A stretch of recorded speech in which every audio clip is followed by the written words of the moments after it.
Hello everyone, Assalamu Walaikum. How are you all? I hope you are well. Welcome back to my channel in this new video. Today's video, how to drop shadow picture in Microsoft Excel. So let's start. At first, open your Excel document file. Firstly, then I show the Excel document. This picture is a drop shadow. Now going to the insert menu option. Now click for the picture option. Then insert picture.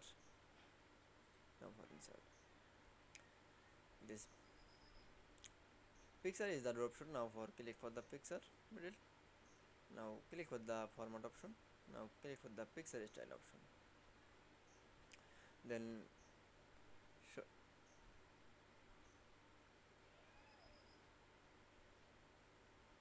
then now click for the drop shadow option. That's okay. Then I show the picture from the drop shadow in Microsoft Excel.